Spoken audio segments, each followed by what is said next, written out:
नमस्कार दोस्तों, मैं हूं डॉक्टर हिमांशु त्यागी और आज के इस वीडियो में हम बात करेंगे ऑस्टियोकॉन्ड्रोमा के बारे में।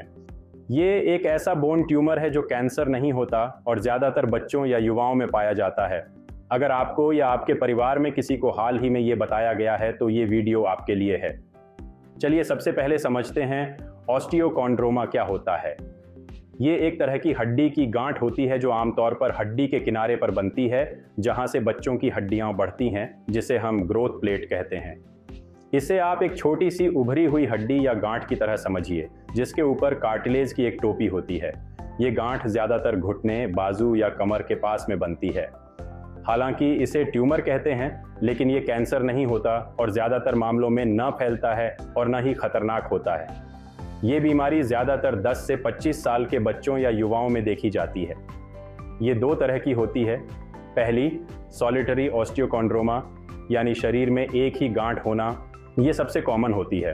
दूसरी, मल्टीपल हेरेडिटरी एक्सोस्टोसिस या MHE, यानी शरीर में कई गांठें बनती हैं। ये एक जेनेटिक बीमारी होती है जो माता पिता से आ सकती है। अब सवाल आता है, ये क्यों होता है?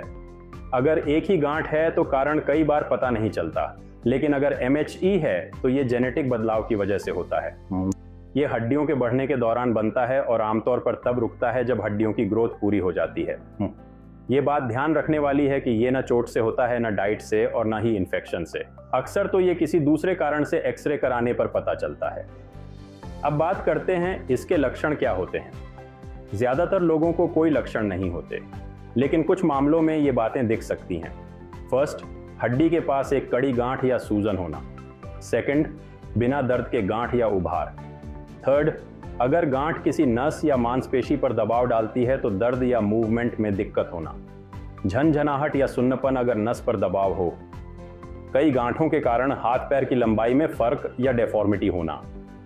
अक्सर बच्चे बिल्कुल सामान्य और एक्टिव रहते हैं, लेकिन अगर हड्डी पर कोई अजीब गांठ दिखे तो डॉक्टर को जरूर दिखाएं। अब सबसे जरूरी सवाल, इलाज कब जरूरी होता है?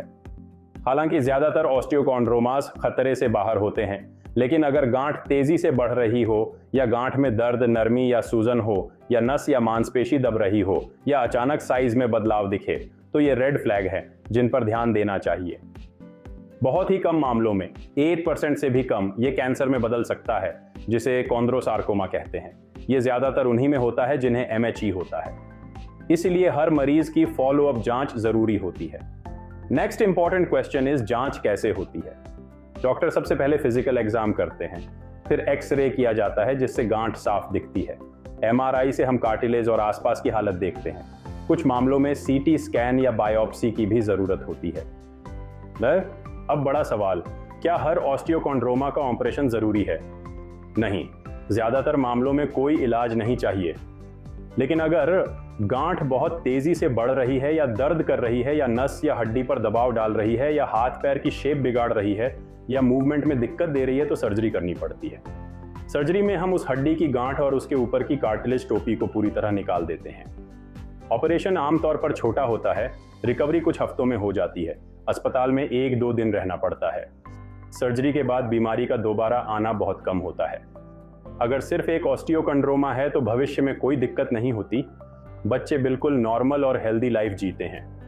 लेकिन MHE वाले मामलों में समय समय पर चेकअप जरूरी है, ताकि डेफॉर्मिटी या कैंसर जैसी समस्या समय पर पकड़ी जा सके।